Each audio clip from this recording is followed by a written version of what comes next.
నమస్తే అండి. అందరూ బాగున్నారా? మీరు అందరూ బాగుండాలని మనస్ఫూర్తిగా కోరి ప్రార్థిస్తున్నానండి. మేము కూడా బాగున్నాము. భాగ్యం అంటే ముచ్చట్లకి స్వాగతం. నా సబ్స్క్రైబర్స్కి అలాగే నా వీడియో చూస్తున్న ప్రతి ఒక్కరికి నా హృదయపూర్వక వందనాలండి. నా వీడియో ఆన్ చేయగానే ఒక లైక్ చేయండి. అలాగే మీకు నచ్చితే మీ వాళ్ళకి షేర్ చేయండి, సబ్స్క్రైబ్ చేసుకోండి. వీడియోలోకి వెళ్ళిపోదామండి. అదే నిన్న ఉపవాస ప్రార్థనలకు వెళ్ళామని చెప్పాను కదా. ఇంకా అక్కడి నుంచి వచ్చేసాక ఇంట్లో కూడా ప్రతిరోజు ప్రేయర్ ఉంటుంది కదండి. స్టార్టింగ్ ప్రేయర్ ఎవరో ఒకరు చేస్తారండి. తర్వాత 2 పాటలు పాడతాము. తర్వాత బైబిల్ చదువుతారండి. రోజుకొకరు చెప్పుని చదువుతారు బైబిల్ ఒక అధ్యాయము. అలాగే రోజుకొకరు చెప్పుని ప్రేయర్ చేస్తామండి. అలా ప్రతిరోజు మనం కుటుంబంలో ఎంతమంది ఉంటే అలా అందరూ చేస్తారు. అంకుల్ గారు బైబిల్ చదివేసి అయిపోయాక నాదేనండి ప్రేయర్. ఇంకా అయితే బైబిల్ చదువుతున్నారు. నేను నిన్ను విమోచించున్నాను, నా యొద్దకు మళ్ళుకొను.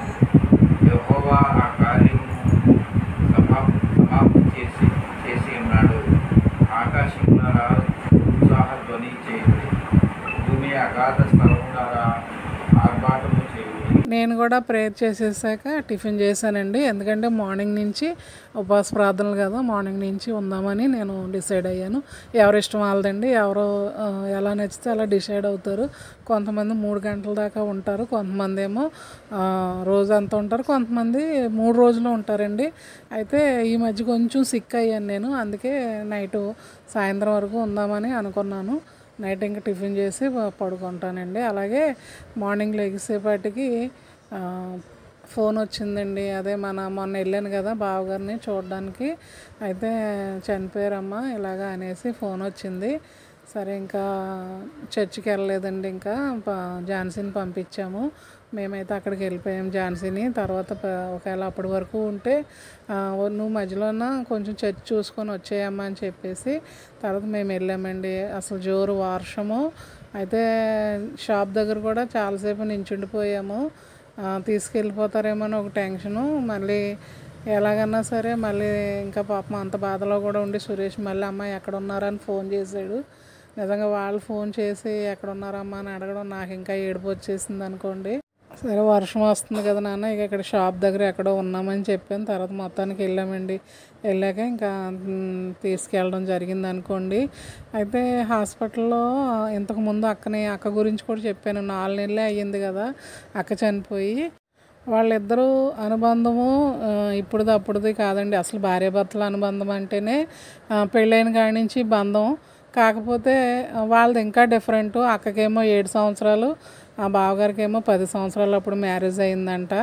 అక్క కూడా మా బావగారు వాళ్ళ ఇంటికాడే మెచ్యూర్ అయ్యి తర్వాత ఇంకా అలాగా అప్పటి నుంచి అలాగా వాళ్ళిద్దరూ అలా ఉండడం వల్ల ఆయన బాగా చాలా బెంగేడేసుకున్నారండి. అసలు 4 నెలలు కూడా ఎవరు వెళ్ళినా మాట్లాడేవారు కాదంట. ఇంక నేను కూడా ఒకసారి వెళ్ళాను, ఆ వీడియో కూడా మీకు పెట్టాను కదా. ఇంకా ఆవిడ కోసమే చెప్పేవారండి ఇంకా చిన్నప్పటి నుంచి. భార్యాభర్తలు అంటేనే అలాగ ఉంటారండి. ఎక్కడో ఉంటారు కానీ కొద్దిగా అటు ఇటుగా. కానీ చాలామంది భార్యాభర్తల్లో నిజంగా చాలా అంటే ఆ దేవుడు పెట్టిన బంధాన్ని అంత దృఢంగా చేసేస్తాడు అనుకుంటా ఆయన. అందుకే అలాగా బెంగేటేసుకుంటారు. నిజంగా ఆయన అయితే మరి ఎన్ని నీరసాలు ఉన్నా సరే ఆయనకి అప్పటి వరకు బయటపడలేదు. కానీ ఆవిడ చనిపోగానే బెంగ పెట్టేసుకొని ఇంకా నీరసం అయిపోతే అప్పటికి చూపిస్తున్నారు. కాకపోతే ఇంకా బాగా బెంగగా ఉంటున్నాడు అనేసి హాస్పిటల్కి అది తీసుకెళ్ళారు. కానివ్వండి మరి ఇంకేం చేయలేకపోయారు అనుకోండి. హాస్పిటల్ తీసుకెళ్ళేటప్పుడు కూడా ముందు అక్కని గవర్నమెంట్ హాస్పిటల్ తీసుకెళ్ళారు. సరే ఇంకా అలాగా చనిపోయింది. మళ్ళీ బావగారిని కూడా గవర్నమెంట్ హాస్పిటల్ తీసుకెళ్తే అని కొంచెం అనుమానం ఉంటుంది కదండి ఎవరికన్నా. అందుకని ప్రైవేట్ హాస్పిటల్ తీసుకెళ్ళారు. కానీ ప్రైవేట్ హాస్పిటల్ కూడా అలాగే ఇంకా కాకపోతే డబ్బులు ఎక్కువైపోయాయి అనుకోండి. చాలా డబ్బులు పాపం పిల్లలు ఎక్కడెక్కడి నుంచో అప్పులు చేసి మరీ పెట్టారనుకోండి. ఏంటంటే ప్రాణం నిలబెడితే ఎంత అప్పు చేసినా అది పెద్ద బాధ అనిపించదు అనుకోండి. కానీ ఇంకా టైం వచ్చినప్పుడు ఎవరూ ఆగమండి. కాకపోతే అంతలా పిల్లలు అనుకోలేరు కదండి. మనమన్నా సరే మన తల్లిదండ్రులు లేకపోతే మన బంధువులు అన్నప్పుడు ఎంత ఖర్చు పెట్టన్నా సరే మనం బతికించుకోవాలని ఎవరన్నా అదే కోరుకుంటారండి. కాకపోతే ఇంకా వాళ్ళకి మనోధైర్యానికి మనం చెప్పడమే, ఇంకేం చేయలేము. అయితే టైము ఎవరి టైం అన్నా సరే నిజంగా ఒకవేళ వాళ్ళకి భూమి మీద నూకలు ఉన్నాయనుకోండి, వాళ్ళు ఏదన్నా పక్కన వెళ్ళి ఆర్ఎంపీ డాక్టర్ దగ్గర చిన్న ట్యాబ్లెట్ వేసుకున్నా తగ్గిపోద్ది. ఇంకా ఆయుష్ అయిపోయినప్పుడు మనం ఎంత ఖర్చు పెట్టినా వ్యర్థమే అనుకోండి. కాకపోతే అది అందరికీ అలా అనిపించదు. నేను చెప్పినంత సులువుగా అయితే ఆ కుటుంబంలో ఉండదు కదండి. ప్రైవేట్ హాస్పిటల్ అంటేనే నాకు చాలా భయమండి. ఎందుకంటే నేను కొంతమంది చూస్తాను కదా, చాలా డబ్బులు అయిపోతూ ఉంటాయి. ఆ నీరసమేమో తగ్గదు. నిజంగా డాక్టర్స్ అండి చాలా మంచోళ్ళు ఉన్నారు. అలాగని చాలా డబ్బులతో మనుషులతో ఆడుకునే డాక్టర్స్ కూడా ఉన్నారండి, నేను చెప్తున్నాను. అయితే ఈ విషయం కూడా ఏం జరిగిందంటే, ఇంకో 2 రోజులు ఉంచండి చూద్దాం, ఇంకో 2 రోజులు ఉంచండి చూద్దాము అనేసి అనేవారంట. అయితే ఇంకా 2 రోజులకు తగ్గుతుందిలే, ఇంకా 2 రోజులకు తగ్గుతుందిలే అని వీళ్ళు కూడా పాపం అలాగే బిల్లు పే చేసేవారంట. ప్రతిరోజు సాయంత్రం బిల్లు పే చేసేయాలి. వాళ్ళ టెక్నిక్ ఎలా ఉంటుందంటే, డాక్టర్లు చాలా నైస్గా మాట్లాడతారండి, కానీ బిల్లు పే చేసే దగ్గర బిల్లు కట్టకపోతే వాళ్ళు మటుకు ఇంకా అసలు చిరాకు పడిపోయి ముఖం మీద కొట్టినట్టు మాట్లాడతారు. అలా ఉంటుందండి వాళ్ళ టెక్నిక్. అంటే నేను ఎందుకు చెప్తున్నానంటే, మంచి డాక్టర్స్ కూడా ఉన్నారన్న ఉద్దేశంతో. అయితే ఒక డాక్టర్ గారు అన్నారంట, మీరు 2 రోజులు అని మీరు ఇబ్బంది పడుతున్నారు, ఒకవేళ మీ దగ్గర ఏమైనా డబ్బులు లేకపోతే చూడండి మరి అని చెప్పేసి వేరే డాక్టర్స్ తెలియకుండా మాట్లాడాడంటండి. అలా మాట్లాడడం కూడా మరి ఆయన మంచోడు కాబట్టే కదండి. అంటే రోజుకి 48,000 బిల్లు కట్టివ్వరంటండి. అసలు రోజుకి 48,000 బిల్లు ఎక్కడి నుంచి తేగలరండి వాళ్ళు? పొద్దున్న లెగితే ఆ కరెంటు పనికి వెళ్ళి పనిచేసి సాయంత్రానికి వచ్చి ఆ కుటుంబాన్ని గడుపుకునే పిల్లలు, అలాంటిది రోజుకి 45,000 బిల్లు అంటే చాలా బాధేస్తుంది కదండి. ఇంకా అలాగా జరిగింది. ఇంకా సరే అనేసి ఇంకా బయటకు తీసుకొచ్చేసి గవర్నమెంట్ హాస్పిటల్ తీసుకెళ్తే ఇంకా బాగా అసలు ఏమీ క్యూర్ అవ్వలేదు అన్నట్టుగా వాళ్ళు ఏదో చెప్పారని తెల్లారి చనిపోయారు అనుకోండి. ఇంకా అలా జరిగింది. స్వాతి కూడా వచ్చిందండి. అంటే ఇంకా వర్షం అన్నా పర్లేదమ్మా, తడిసిపోయన్నా రండి అని చెప్పాను. ఇంకా వచ్చింది. అలా జరిగిందండి. ఇంకా అందరం వెళ్ళిపోయాము. స్వాతి, ఝాన్సీ, నేను, తర్వాత అంకుల్ గారు, తర్వాత మా తోటికోళ్ళ వాళ్ళు కూడా వచ్చారండి. నేనైతే ఖచ్చితంగా గవర్నమెంట్ హాస్పిటలే ప్రిఫర్ చేసుకుంటానండి. ఎవరికైనా చెప్పడానికంటే భయం, వాళ్ళు ఎలాగ ఆలోచిస్తారా అనేసి. అయినా మ్యాక్సిమం చెప్పడానికే ట్రై చేస్తానండి, గవర్నమెంట్ హాస్పిటల్కి తీసుకెళ్ళండి అని. కాకపోతే ఫోర్స్ చేయను. ఎందుకంటే ఎటు వచ్చి ఏమైనా అగో పలానా అమ్మ ఇలాగ అన్నది, లేకపోతే పలానా ఆంటీ ఇలాగ అన్నది అనేసి వాళ్ళు ఫీల్ అవ్వచ్చు కదండి. ఓకే, ఒకవేళ బాగుండి ఇంటికి వచ్చేస్తే పర్వాలేదులే చెప్పారు, ఏదో మంచి జరిగింది అనుకుంటారు. ఇలా ఏమన్నా తేడా జరిగిందనుకోండి ఎంత బాధపడతారో అనే ఉద్దేశంతో నేను ఫోర్స్ చేయను. కానీ ఎవరికైనా చెప్పేటప్పుడు నాదైతే నా సొంతానికైతే నేను ఖచ్చితంగా నా పిల్లల్ని కానీ నేను కానీ గవర్నమెంట్ హాస్పిటల్కే వెళ్ళిపోతానండి.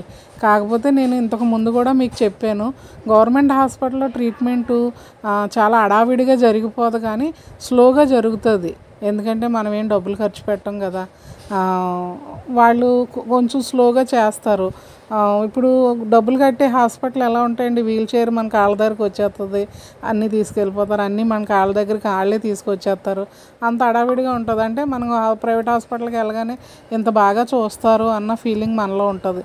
అంటే నేను అందరినీ అనట్లేదండి, మాకులాగా లేని వాళ్ళు, అంటే కొంచెం లేని పరిస్థితిలో ఉన్నవాళ్ళు కంపల్సరీ గవర్నమెంట్ హాస్పిటల్కి వెళ్ళాలి అన్నట్టు చెప్తున్నాను. ఎందుకంటే ఇప్పుడు ఇంచుమించు వాళ్ళు 5 లక్షల దాకా అప్పు అయిపోయారు, తండ్రి చూస్తే లేడు. ఆ 5 లక్షలు తీరడానికి ఎంత సమయం పడుతుంది, కూలి పని చేసుకుంటేనే గెట్న అవ్వగలిగే పరిస్థితి. అలాంటి పరిస్థితిలో వాళ్ళు గెట్న అవ్వాలంటే ఎంత కష్టమో మీరే ఆలోచించండి అసలు. అందుకే చెప్తున్నాను అంతే, ఇంకేం కాదండి. నేను ఏదో గవర్నమెంట్ హాస్పిటల్కి వెళ్ళిపోమంటుంది ఏంటి అని వినేవాళ్ళు కూడా ఏమనుకోకండి. అంటే నా సజెషన్ నేను చెప్తున్నాను, నేనైతే అలాగే వెళ్తానని. నేనైతే చాలామందిని గవర్నమెంట్ హాస్పిటల్కి తీసుకెళ్ళి ఇంకా అదిగో ఇంకా 4-5 రోజుల్లో చనిపోతుందని అమ్మాయిని కూడా తీసుకెళ్ళి గవర్నమెంట్ హాస్పిటల్లో జాయిన్ చేసి రావడం వల్ల ఇప్పుడు 3 పిల్లలని కూడా మీకు పాత వీడియోలో ఉంటుంది, కావాలంటే చూడండి. ఆ అమ్మాయి కూడా చెప్పింది. అసలు ఆ అమ్మాయి అయితే ప్రైవేట్ హాస్పిటల్లోనే మందులు వాడేది, అయినా తగ్గట్లేదు అనేసి ఇంక నేను తీసుకెళ్ళి జాయిన్ చేస్తే తగ్గిపోయి ఇంటికి వచ్చాక 2 పిల్లల తల్లి అయిందండి. అవ్వ వస్తుందా మన ఇంటికి? అవ్వ కూడా అసలు బాలింతరాల టైంలో బెడ్ పట్టేసి మంచం పట్టేసి అన్ని మంచం మీద అయితే నేను బలవంతంగా కరోనా టైం అండి బలవంతంగా వాళ్ళని గవర్నమెంట్ హాస్పిటల్ తీసుకెళ్ళండి అని కేజీహెచ్కి పంపించాను. అప్పుడు నవ్య అక్కడ ఉండేది. అయితే నవ్య రిసీవ్ చేసుకొని కేజీహెచ్లో జాయిన్ చేస్తే ఆ అమ్మాయి 3 నెలలకి తిరిగి వచ్చిందండి. నేను చక్కగా నడుచుకుంటే ఇప్పుడు ఎంత బాగుంటుంది చూడండి, మన ఇంటికి వస్తుంది అవ్వ. అయితే అంటే నేను అప్పుడు బాగుండేదాన్ని అండి, కొంచెం తీసుకెళ్ళేదాన్ని ఎవరినన్నా. ఇప్పుడు నేను సిక్ అయిపోవడం వల్ల చెప్పడం వరకే కానీ తీసుకెళ్ళలేకపోతున్నాను. ఇంక సరే భోజనాలు పెడతానంటే ఇంకా భోజనం చేసేయమన్నాను.